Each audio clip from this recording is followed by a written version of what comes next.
লেখিকা রেনু পালিতের আমার মা ফিরে এলো। আমি যখন ছোট ছিলাম তখন দিদা বলেছিল আমাকে জন্ম দিতে গিয়ে আমার মা মারা যায়। মা মারা যাবার পরে আমার ঠাকুমাই আমাকে দেখাশোনা করতেন। আমার বয়স যখন 2 বছর তখন আমার ঠাকুমাও বার্ধক্যজনিত কারণে মারা যায়। আমাদের বাড়িতে আমাকে দেখাশোনা করার অন্য কেউ ছিল না। বাবা সরকারি চাকুরে। বাবাকে চাকরির সুবাদে প্রায় নানান জায়গায় ঘুরে বেড়াতে হয়। বাবা অফিসে চলে গেলে বা বাড়িতে না থাকলে আমাকে কে দেখবে? সেই জন্যই বাবা আমাকে মামা বাড়িতে পাঠিয়ে দেয়। তারপর থেকে আমি আমার মামা বাড়িতে থাকি। আমার মামা বাড়িতে আমার 3 জন মামা 3 জন মামি ছিলেন। বড় মামা মেজো মামা অবশ্য বাড়িতে থাকে না, দিল্লিতে থাকে। সেখানেই ব্যবসা করে, বছরে একবার বাড়িতে আসে। বড় মামার 1 ছেলে 1 মেয়ে আছে। ওরা আমার চাইতে বড়।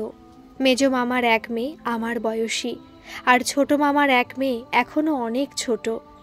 যখন আমি ক্লাস 3তে পড়ি তখন বড় মামি একদিন আমাকে ডেকে বলে, এই মেয়ে শোন, তুই এখন যথেষ্ট বড় হয়েছিস, আর কতদিন আমাদের ঘাড়ে বসে বসে খাবি? মতির মায়ের অসুখ হয়েছে, এবার থেকে যে কদিন মতির মা কাজে আসবে না সে কদিন তুই স্কুলে যাবার আগে সকালে উঠে ঘর উঠোন ঝাড়ু দিয়ে তারপর রাতের রেখে দেওয়া বাসনগুলো মেজে ধুয়ে তুলবি। পরে কাজলিকে বাইরে বার করে ওকে জল ঘাস খেতে দিবি। হাঁস মুরগির ঘর খুলে দিয়ে ওদেরকেও খেতে দিয়ে তবে স্কুলে যাবি।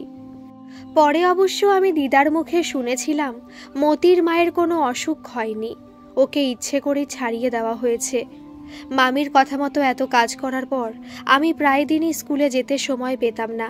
যদি বাড়িতে কোনো বিশেষ দিন থাকতো বা কোনো অতিথি আসতো তাহলে সেদিন আমার স্কুলে যাওয়া বারণ ছিল, কারণ সেদিন বাড়িতে কাজ বেশি থাকতো।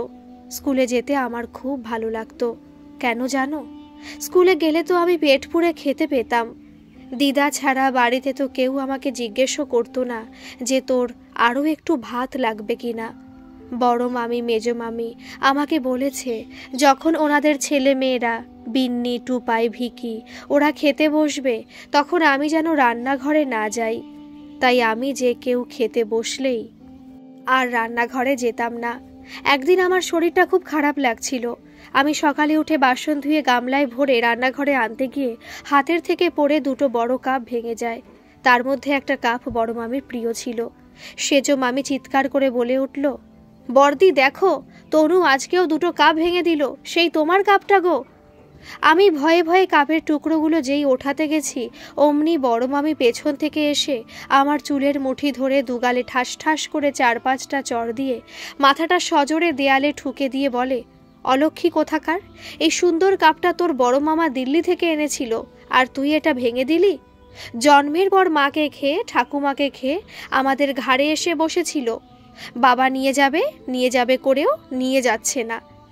ছোট মামি আমার কান্না শুনতে পেয়ে বাইরে এসে সব শোনে, বলে, ছেড়ে দাও না বর্দি, আর কদিন পরেই তোর বাবা টাকা পাঠাবে ওর জন্য, তখন তুমি ওই টাকা থেকেই নতুন একটা কাপ কিনে নিও। বাবা মাসে মাসে টাকা পাঠাতেন আমার জন্য, আমার পড়াশোনার জন্য, কিন্তু আমার ভাগ্যে কিছুই জুটতো না। টাকা পাঠানোর কথা আগে আমি জানতাম না। একদিন দিদাই আমাকে বলেছে যে তোর বাবা তোর জন্য টাকা পাঠায় আর সেই টাকা ওদের ভোগে লাগে। দেখিস না, যেদিন তোর বাবার টাকা আসে সেদিন মামিরা খুব খুশি থাকে, মাছ মাংস এনে খায়, সেদিন ভালো করে বাজার করে, অথচ নিজেদেরও কত টাকা আছে, তবু এই কটা টাকার লোভ ওরা সামলাতে পারে না। বাবা বছরে 1-2বার আসতো আমাকে দেখতে। বাবা যেদিন আসতো সেদিন কিন্তু আমি স্কুলে থাকতাম। বাবা আসার কথা মামি ওরা কিভাবে জানতে পারতো জানি না। বাবা আসার দিন কিন্তু আমাকে ভালো জামা কাপড় পরে স্কুলে যেতে বলতো। বাবা এসে 2-3 ঘন্টা থেকে আবারও চলে যেত। আমি স্কুল থেকে এলে বাবার সাথে অল্প সময়ের জন্য দেখা হতো। বাবা তখন আমার হাতে চকোলেট, নতুন ফ্রক আর অনেক খাবার জিনিস দিয়ে যেত। আর কেমন আছিস মামনি জিজ্ঞেস করতো। বাবার সামনে মামিরা খুব আদর দেখাতো, আর যেই বাবা চলে যেত অমনি মামিরা কেমন যেন হয়ে যেত। এবার তো বাবা যাওয়ার সাথে সাথে মেজো মামির মেয়ে বিন্নি, যে আমারই বয়সী, আমার ফ্রকটা কেড়ে নিয়ে পরে নিয়েছে। আমি ফ্রকটার জন্য কাদায় মেজো মামি কান ধরে গালে একটা প্রচণ্ড চড় মেরে বলে, এই মেয়ে, চিৎকার দিচ্ছিস কেন? ফ্রকটা বিন্নি কি খেয়ে নেবে? ও কদিন পরে নিক ফ্রকটা, তারপরে তুই পরবি। খাবারগুলো আর চকলেটগুলো তো বড় মামির ছেলে ভিকি নিয়ে চলে গেছে। আগে আমি আমার দিদা আর ছোট মাসির কাছে ঘুমাতাম। এখন ছোট মাসির বিয়ে হয়ে গেছে, তাই আমি দিদার সাথে একা শুই। মাসির বিয়ে হয়ে চলে যাওয়ার পরদিন থেকে মামিরা অন্যরকম হয়ে গেছে। দিদা একদিন মামিদেরকে ডেকে বলে, শোনো বৌমারা, মেয়েটা তো এখনও অনেক ছোট্ট, এত কঠিন কঠিন কাজ ওকে করতে দিও না, ভগবান অসন্তুষ্ট হবে। ছোট মামি ছাড়া দু মামি তখন একসাথে বলে উঠল, 10 বছরের মেয়ে ছোট থাকে না মা, ওকে কি বসিয়ে বসিয়ে খাওয়াবো নাকি? এত যদি দরদ হয় তবে আপনার ছোট মেয়ের কাছে পাঠিয়ে দিন না, আপদ বিদেয় হয় তাহলে। সেদিন আমি জেনেছি আমার 10 বছর বয়স চলছে। ছোট মাসি একবার যখন বাপের বাড়িতে এসেছিল তখন দিদা ছোট মাসিকে বলেছিল, গৌরী, তুই তনুকে তোর কাছে নিয়ে জানা, এখানে বৌমারা ওর সাথে ভালো ব্যবহার করে না, ওর বাবা এত এত টাকা পাঠায় আর মেয়েটার কপালে ভালো মন্দ কিছুই জোটে না। মাসি তখন বলেছিল, না না মা, আমি পরের বোঝা টানতে পারবো না, আমার নিজেরও সংসার আছে। এক রবিবার সকালে সব কাজ শেষ করে বসে বসে আমি আমার মায়ের কথা ভাবছিলাম। মাকে আমি কোনোদিন দেখিনি, সবার মা আছে কিন্তু আমার মা নেই। আমার মা কেমন ছিল দেখতে? মা থাকলে নিশ্চয়ই আমাকেও ভিকি বিন্নি ওদের মতো আদর করত, খাইয়ে দিত। এসব ভাবতেই ছোট মামি এসে বলে, এই তনু, শুনতে পাচ্ছিস না? তোকে যে এতক্ষণ ধরে ডাকছিলাম, শোন, আমি চানে যাচ্ছি। আমি যতক্ষণ না আসি তুই একটু টুসির কাছে গিয়ে বসে থাকিস তো, দেখিস যেন পালঙ্ক থেকে পড়ে না যায়। তুই কিন্তু ওকে ছুবি না, তোর হাতের নখ এত বড়, লেগে যাবে। টুসি হলো ছোট মামির 5 মাসের মেয়ে। আগে তো তবু মাসি আর দিদা আমার নখ কেটে দিত। দিদা তো এখন বিছানায় শয্যাশায়ী থাকে, এবার বাবা এলে বাবাকে বলবো কেটে দিতে। আমি টুসির কাছে অনেকক্ষণ থেকে বসে আছি।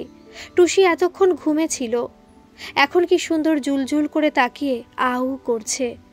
আমার দেখে খুব আদর করতে ইচ্ছে করছিল, কিন্তু মামি তো ছুতে না বলেছে। আমি এদিকে ওদিকে দেখে টুক করে টুসির কপালে একটা চুমু দিয়ে দিলাম। ব্যাস, অমনি মামির চিৎকার। মামি যে পেছনে এসে দেখে ফেলেছে আমি বুঝতে পারিনি। ছোট মামি এমনিতে আমাকে কোনোদিন মারেনি, কিন্তু আজ কি হলো কে জানে, চড় থাপ্পড় কিল দিয়ে ও ক্ষান্ত হয়নি, ছোট মামাকেও লাগিয়ে দিল। ছোট মামা একটা বেত দিয়ে পায়ে অনেক বাড়ি মেরে বলল, আর এরকম করবি? তারপর ছোট মামিকে বলল টুসির মুখটা ডেটল জল দিয়ে মুছিয়ে দিতে। আমি কাঁদতে কাঁদতে সোজা চলে গেলাম আমার বন্ধু কাজলির কাছে আর বললাম, জানিস কাজলি, কাউকে আদর করলে কি এত মার খেতে হয়? আমি খুব কাঁদলাম কাজলিকে ধরে। কাজলি বুঝতে পেরে আমাকে আদর করে দিল। একদিন ছোট মামা শহর থেকে এসে দিদা আর মামিকে বলেছে কাল নাকি আমার বাবার বিয়ে। আমার যে নতুন মা হবে উনি নাকি বাবার অফিসেই চাকরি করে। খবরটা শুনে আমার মামিরা আলোচনা করছে যে বাবা বিয়ে করলে তো আমাকে আর বাবা টাকা পাঠাবে না, আর আসবেনও না। বড় মামি শুনে বলে, আপদ আর বিদায় হবে না। মেজো মামি বলে, ভালোই তো হলো, কাজের জন্য আর আলাদা কাউকে রাখতে হবে না। ছোট মামি কিছুই বলল না। রাতে শুতে গেলে দিদা আমাকে বলে, তোর কপাল পুড়ল, তোর সৎমা আসবে, এখন তোর বাবা তোকে ভুলে যাবে, আর যদিও বা তোকে নিয়ে যায় তো তোর সৎমা তোকে দিয়ে কাজ করাবে। বাবার যেদিন বিয়ে সেদিন সকাল থেকে সবাই বাবার বিয়ের কথাই আলোচনা করছিল। এসব শুনে শুনে আমার মনটাও খুব অশান্ত হয়েছিল। সেদিন ঘরের কাজে যেমন ভুল হচ্ছিল, তেমনি সবার থেকে সারাদিন কিল চড় থাপ্পড়ও খেয়েছি অনেক। সবার হাতে মার খেয়ে রাগ করে দুপুরে ভাত না খেয়ে আমি কাজলির সাথেই সন্ধ্যা পর্যন্ত বসেছিলাম আর ভাবছিলাম, মামিরা বলেছিল বাবা বিয়ে করলে আর আসবে না, টাকাও দেবে না। দিদা বলেছে আমার কপাল পুড়ল। আমার কপাল কিভাবে পুড়ল বুঝতে পারলাম না। আমি যে সন্ধ্যা পর্যন্ত কাজলির সাথে বসেছিলাম, আমাকে কিন্তু কেউ খেতেও ডাকলো না। সন্ধ্যায় আমি ঘরে ঢুকে দেখি কলের পাড়ে দুপুরের বাসন সব জমিয়ে রাখা আছে। মেজো মামি আমাকে দেখে ব্যঙ্গ করে বলে, এই যে নবাব নন্দিনী, সারাদিন কোথায় ছিলেন? এখন কলের পাড়ে বাসনগুলো মেজে ধুয়ে আমাদের কৃতার্থ করুন। বাবার বিয়ের 1 সপ্তাহ পরে একদিন সকালবেলা আমি মামাদের পুকুর ঘাট থেকে 1 বালতি কাপড় ধুয়ে নিয়ে বাড়িতে এসেছি। দেখি বারান্দায় বাবা আর সাথে একজন সুন্দরী বউ দাঁড়িয়ে আছে।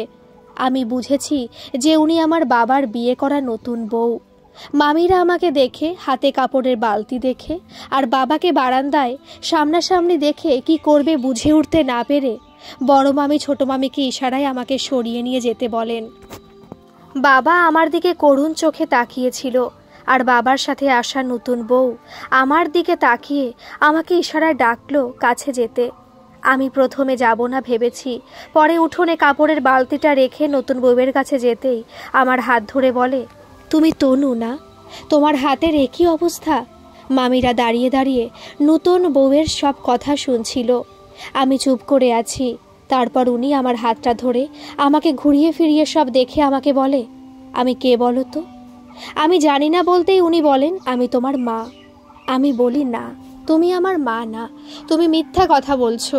আমার দিদা বলেছে আমার মা মারা গেছে, ভগবানের কাছে চলে গেছে, ওখানে গেলে আর কেউ কোনো দিন ফিরে আসে না। তখন নতুন মা বলে, কে বলল ফিরে আসে না? একদম মিথ্যে কথা। এই দেখো তো, আমি তোমার মা, ফিরে এসেছি।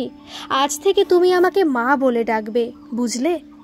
আমার সাথে কথা বলার পরে মা আর বাবা দিদার ঘরে গিয়ে দিদাকে শাড়ি আর মিষ্টি দিয়ে প্রণাম করে বলে, মা, আমরা তনুকে ফিরিয়ে নিয়ে যেতে এসেছি। আমাকে ফিরিয়ে নিয়ে যাবার কথা শুনে মামিদের মধ্যে গুজগুজ ফুসফুস শুরু হয়ে গেছে। বাবার সাথে আমার যেতে ইচ্ছে করছে না। দিদা বলেছে নতুন মা আমাকে দিয়ে কাজ করাবে, তাই যেতে ইচ্ছে করছিল না। কিন্তু সেদিন আবার দেখি দিদা আমাকে ডেকে বলে, তনু, তুই বাবার সাথে চলে যা। মামিদের সংসারে থাকার চাইতে সৎ মায়ের সংসারে থাকা অনেক ভালো। ওখানে তোর নিজের বাবা তো থাকবে। তোকে দিয়ে এরা কত কাজ করায়, তোকে কথায় কথায় মারে, খেতে দেয় না। আমি শুয়ে শুয়ে সব দেখি, শুনি আর কাঁদি, কিন্তু কিচ্ছু করতে পারি না। দিদা আমার নতুন মাকে ডেকে এনে হাত দুটো ধরে বলে, মা গো, তুমি আমার নাতনিটাকে অবহেলা করো না, ও ভীষণ দুঃখী, ওকে একটু দেখো। দুপুরে খাওয়া দাওয়ার পর আমার নতুন মা বলে, তনু, তোমার জামাগুলো নিয়ে এসো তো, একটু গুছিয়ে নি। আমি অনিচ্ছা সত্ত্বেও কাপড় এনে মাকে দিলাম। মা কাপড়গুলো দেখে বলে, এ মা, এগুলোতে এত তেল ছিটে আর গন্ধ কেন? থাক, এগুলো আর নিয়ে যেতে হবে না, আমি তোমাকে নতুন জামা কিনে দেব। সেদিনই বিকেলে আমি মা বাবার সাথে চলে এলাম বাবার বাড়িতে।